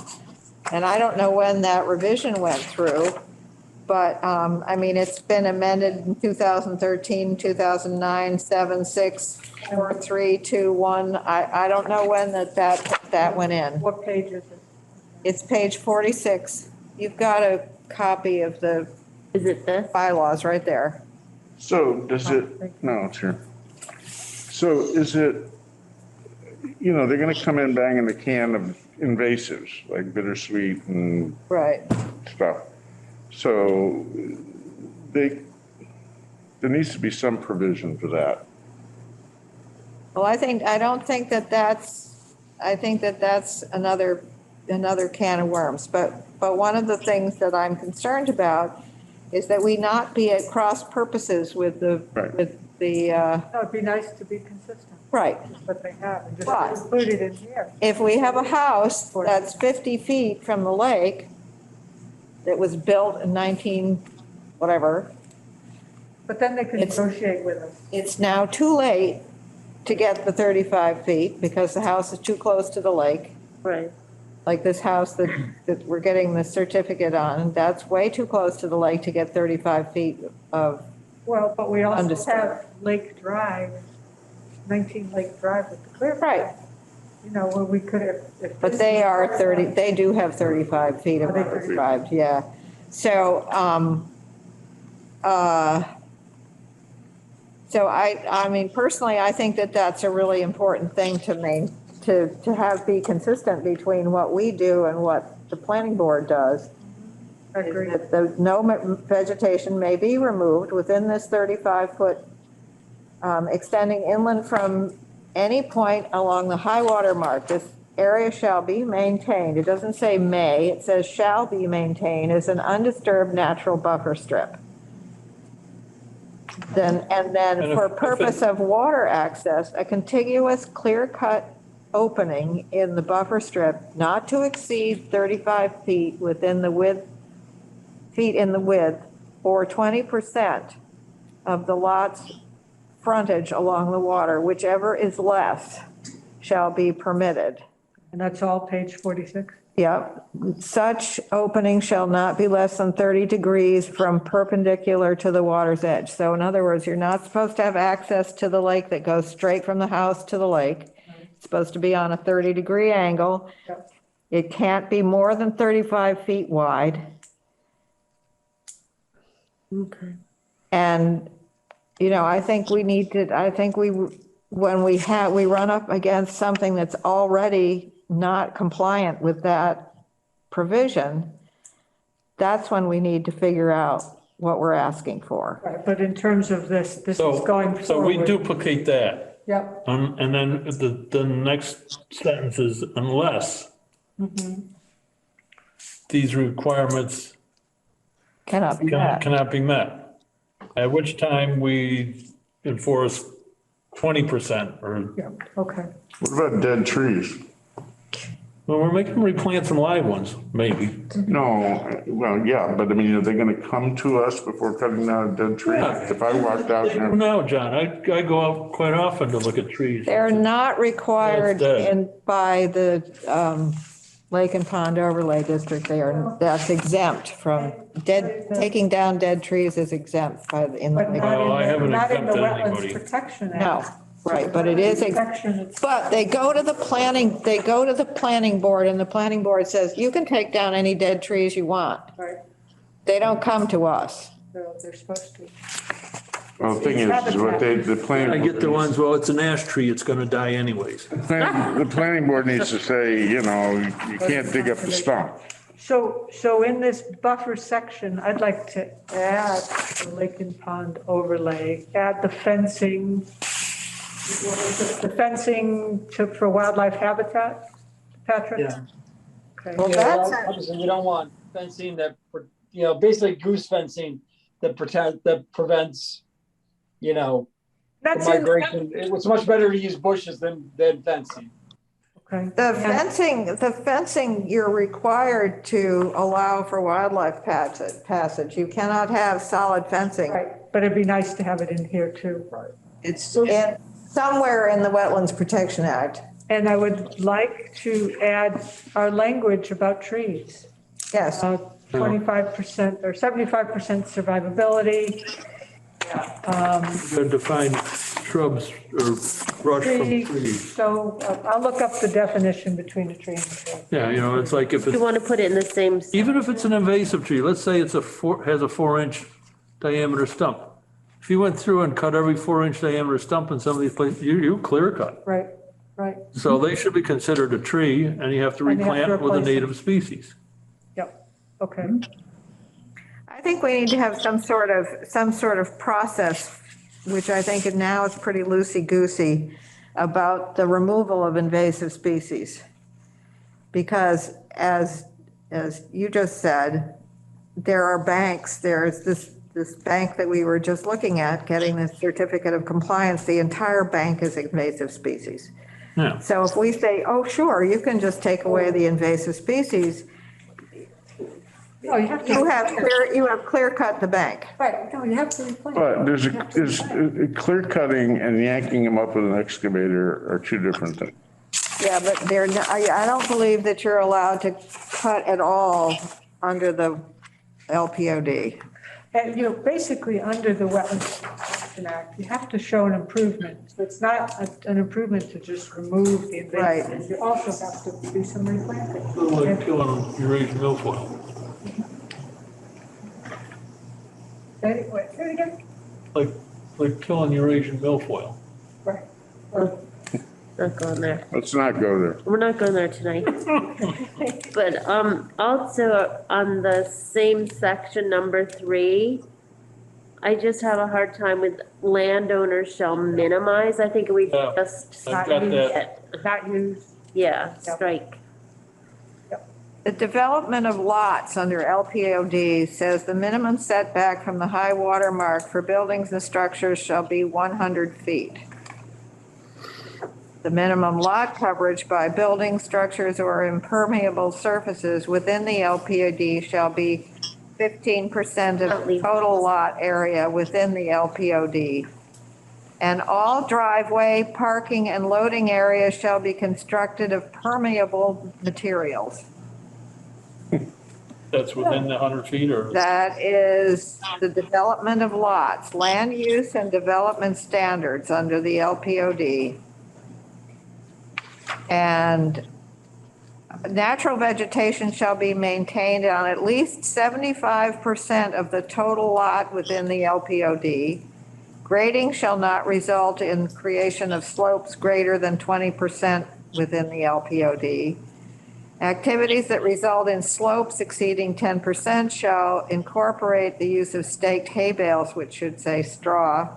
Siltation fences, sedimentation basins, and silt traps to control sedimentation and erosion during construction. Such practices shall be implemented within 24 hours of clearing and excavation and shall be maintained until completion of all such activities. All activities shall be completed within 90 days from the original clearing and excavation, except as otherwise authorized by the building inspector in order to minimize exposure to sedimentation and erosion. In cleared areas surrounding the creation of new impermeable surfaces, temporary or permanent vegetative landscaping shall be employed within 7 days of the initial clearing and excavation. Stockpiled soils or other erodible materials shall be securely covered and/or vegetated to avoid erosion and sedimentation during construction. I think we should take that whole section and plop it in the performance standards. What page is that? That you read. It's page 45 in the So 45 and 46. 45 and 46. I mean, you know, it's whoever wrote this did a good job. And that way it's consistent. And that way it's consistent. Yep, I agree. I don't know if you had other things, that's all I. Yeah, I mean, that was, So back to 23, 2.3.3, the fertilizer. Minimize applications of fertilizer. I think minimize is not the word. No. So what would you like? So there shall be no application of fertilizers. Yeah, I just said that one. within 200 feet. Of the lake, High water mark. of the what? Well, they say high water mark, but, you know, there's no real high water mark in the lake, but, or the river, but, okay. Yeah, there is.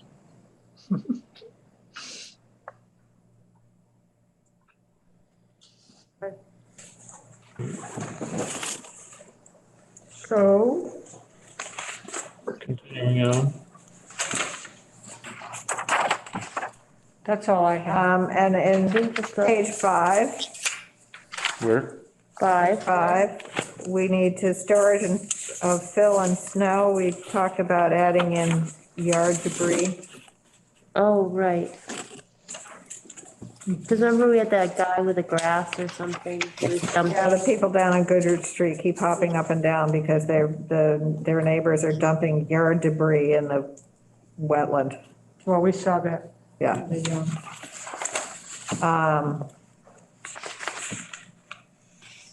So on construction debris, there should be no disposal.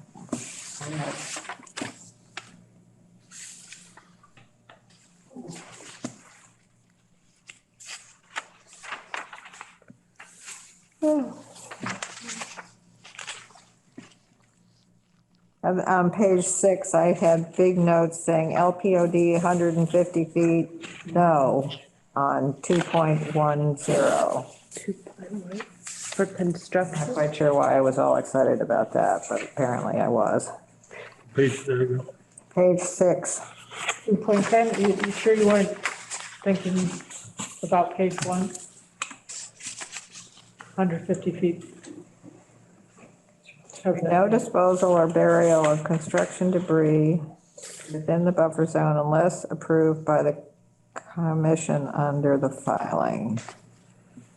The legal disposals of said debris shall result in a stop work order, fine required removal of said debris. Commission may allow the creation of spoils area, which would be required to be designated on the project plans. You know, fortunately, after metals, there is concrete, but one of the very bad habits of concrete drivers is after they get done doing what they're doing, putting in the foundation, whatever, They wash they wash off the back of the thing and they leave a big pile of concrete. We have huge piles of concrete around our new house. Yeah, I bet you do. I had it. I crowbarred it up and took it down to the town dump. Well, they ended up burying it, but. Yeah, but I mean, I think that needs to be something that in the course of our meetings. That would be under the construction debris. Also, the drillings from wells. Yeah. The what? The slurry, So Yeah, the how do you well want to, slurry. stuff that comes out of the well when they. Oh, That's not mentioned in there. And then I have advice from the commission. Commission may offer suggestions for advice for altering plans and proposals to reduce impact on wetlands, values and functions toward the goal of modifying the project to make it acceptable. Commission is not obligated to do so. And then I have trees written after that. I'm not quite sure why. There. Did we address trees already? I went. No, but I think we, Buffer zone. yeah, I think that if we are gonna make suggestions, that the replanting is probably, Should go there. I don't know, maybe. Let's just put replanting. And do we want to do 2 to 1, 1 to 1? We had 2 to 1. Yeah, that's it. 2 to 1 native wetland. Some of these people are considering trees So that we had already, never get over 10 feet tall, too. what we said in our draft was a mature tree is being defined as any tree with a DBH greater than 5 inches. We want it to be 4. I think we said 4. We went to 4. And I kind of thought that, And we said any shrub or sapling, so we say any, which would Yeah. include invasives, removed from the site shall be replaced with a native wetland species. Can be considered a tree. So it's not, that would cover if it's an invasive. So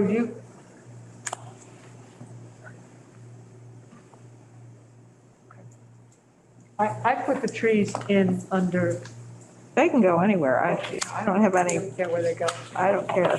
I wrote trees in twice. I wrote it on page 1 and then I wrote it again on page 6. So it was just, I guess, what was on my mind when I was reading it. So I just, I think it needs to be an important part. And I think.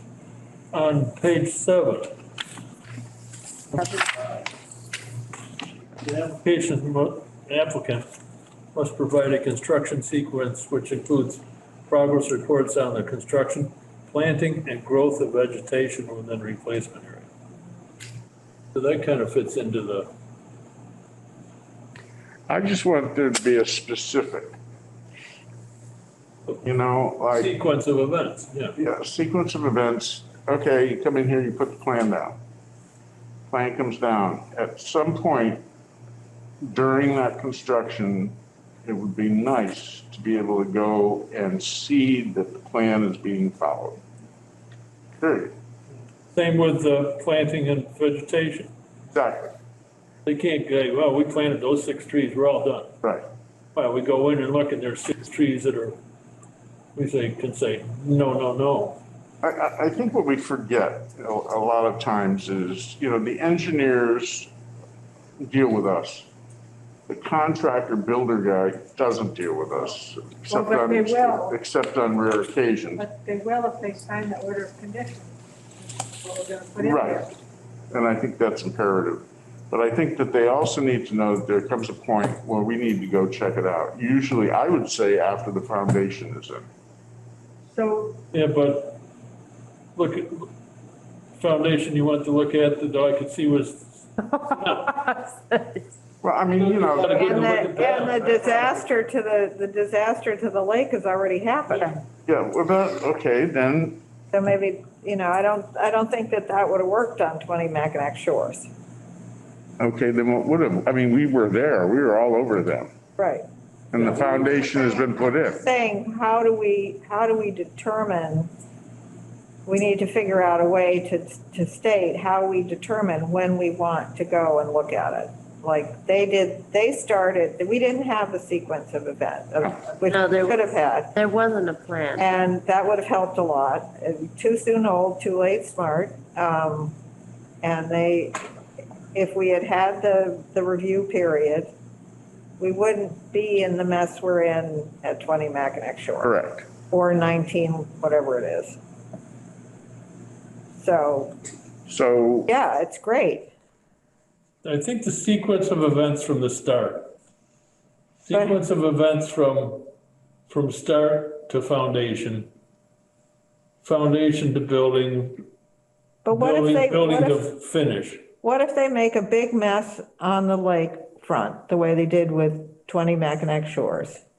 Which they did right from the start. Which they started. Well, we slam them with a fine immediately. We also have, not only do we have, the foundation is in now, what, a year later? So we would have missed that whole thing if we'd been looking for when the foundation was being put in. And with 19, whatever the other one was, they went in and cut it. If it's a demolition, it's a whole, I think we have to kind of figure out how we, you only found that because a neighbor complained. right, Yeah. how we determine when things are going to go sideways. Site preparation? Or see it, we'll definitely see it prior to construction. Site preparation, I mean, in their plans, that they put before us, if they were very specific about what they were going to do with site preparation, then we could go down before they start to excavate the foundation, for the foundation, and we can see if the site has been prepared per plan. And if it hasn't been, we can say, hold it. And then I also think that we also need to go after the foundation's been poured. All right, let's say they're preparing the site. We'll go with 19, whatever it is. Let's say they're preparing that they've taken out the house. They've taken down trees because, maybe they can't take the house out unless they take down trees. So they take down the trees. They basically clear cut the site. But That's how they think they have to do it in order to prepare the site for the building. we would be advised as to how they were going to do it before they did it. That's all I'm saying. I'm just saying we need to have some language that, you're not gonna sign it? You sign it right there. Oh, I'm sorry.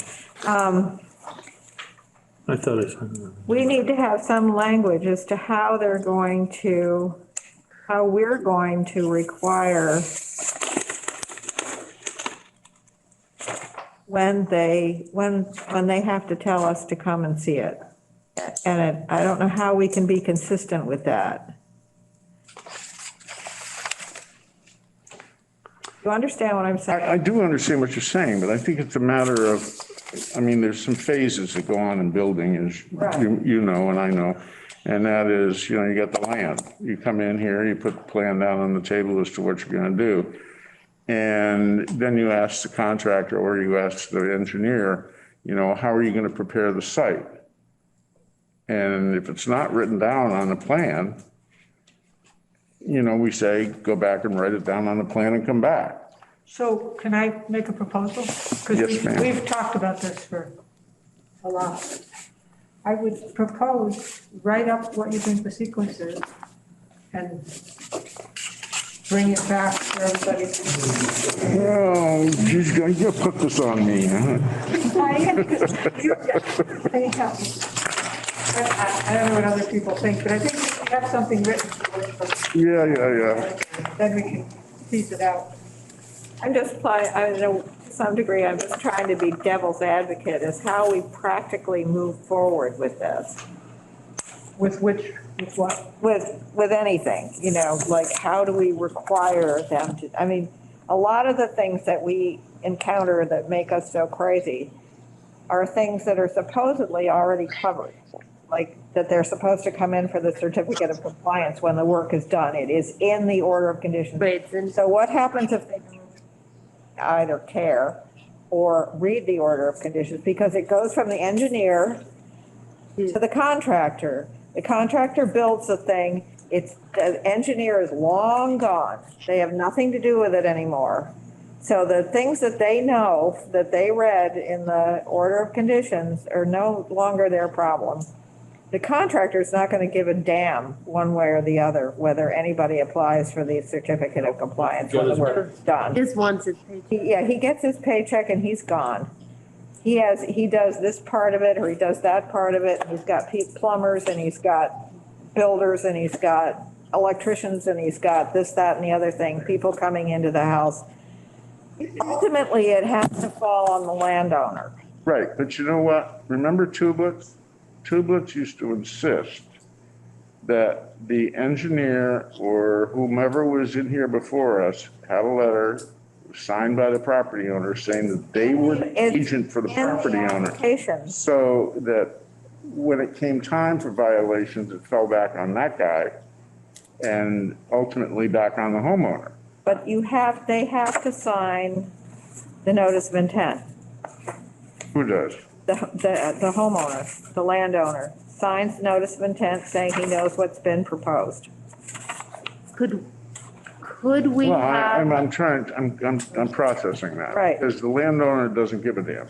No, wait, could we have the landowner come with the engineer when they come to us so that they hear what needs to happen? Yeah, well, that's not gonna Is happen. that? Now it do can that? happen, that's why you have people who do that sort of thing. but now You it don't have to be bothered. Yeah. Yeah, no, I'm just saying.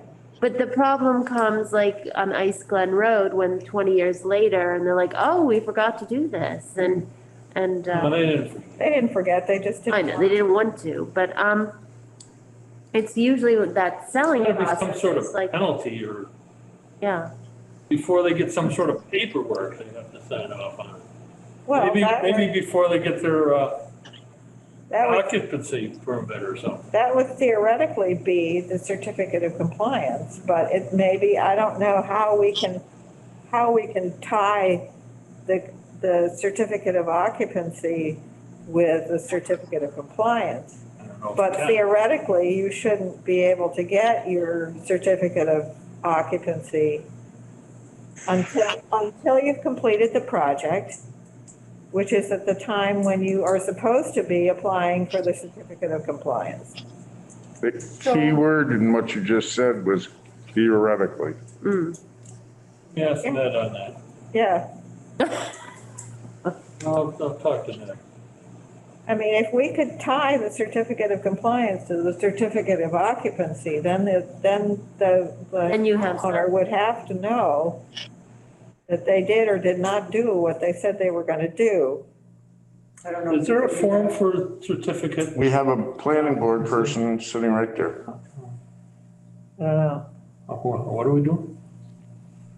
Hmm? What'd you say? Marie, Marie, I can't hear you. What can I do for you? Are certificates of compliance under your purview, No, they're building inspector. or is it just the building inspector? It's just that the building inspector takes care of our, all the Occupancy. permitting stuff that we do. And the building inspector is the one that gives, that says it's okay and building and compliance thing. So, Planning board has not done compliance stuff. It's always just Ned. I don't think we can tie it to occupancy. Yeah. He's our, probably not, Why but not? You don't think so, Lisa? I don't think so. no, I don't think so either. I don't think it's our purview to tie it to occupancy. Yeah, no. I that's- think that a That's standard okay. part of the special permit process could be that they must get a certificate of compliance as well as, a certificate of occupancy. Let's just start writing it into the special permits. but by that time, it's too late. By the time they want to occupy it, they've done all the damage. Right. Oh, sure. I mean, But I that, think that John way is they right. at We least gotta have incentives not to do the damage. they have and they haven't, because sometimes landscaping's always the last thing that's done in a property. Right. And then they run out of money. Not many people down there run out of money, but Yeah. that's the thing that usually ends up lacking. And if they can be called on it to get their certificate of occupancy, maybe it's their last hope, it's their last gasp. You know, here's a piece of information I didn't know until I experienced it myself. And that was Ned was a little bit late in getting to us to give us a certificate of occupancy when we built our house in 2004. And we went, right after 2004, the interest rates went down the rabbit hole. So Mary and I went to refinance the house. And guess what? They wouldn't refinance the house unless we had a certificate of occupancy. Oh, yeah. So maybe Well, we can tie it in. This is when they come to us and crying and whining and Right. whimpering about how they can't sell the property. I was really surprised to hear Greg Wellenkamp say he sold the property But that was a doozy. without getting a certificate of compliance. I don't know who the lawyer was who handled that sale, but they're not supposed to be able to sell a property without getting That's what I thought. the certificate of compliance cleared up. Isn't it tied to the deed? It should be. So it goes to whoever bought the property? Yeah, but the certificate of compliance is all, whenever we hear first from a lawyer, they're asking for the certificate of compliance. Because they've done the title search and they say, oops, you have an open order of conditions on this property, which you have to clear before we're gonna sign off on it. So it's tied to the property. So that's why we get people coming in 30 years later saying, oh my God, we don't have a certificate of compliance. And, we have to get it. And we say, well, 30 years ago, the property looked like this and now it looks like that. And we have no idea whether you did what you said you were going to do. That's how we got trees planted. Yes. So can I propose we continue this? Yes. Yes. And- Everybody does the revisions, we come Do- back again. Do what, you want to look at the LOPD? Yeah. And I'll look at the trees and you look at the Yeah. sequence and bring it all back? Yeah. But I think we should just word for word include page 45 and 46 I like from that. the LTOD and Saves us some our work. performance standards. Yeah, I agree. Somebody want to make a motion? Motion that we adjourn the meeting. I'll second it. Anything else to add, anyone? Our next meeting is January 25th. Yes. All in favor? Aye. Aye.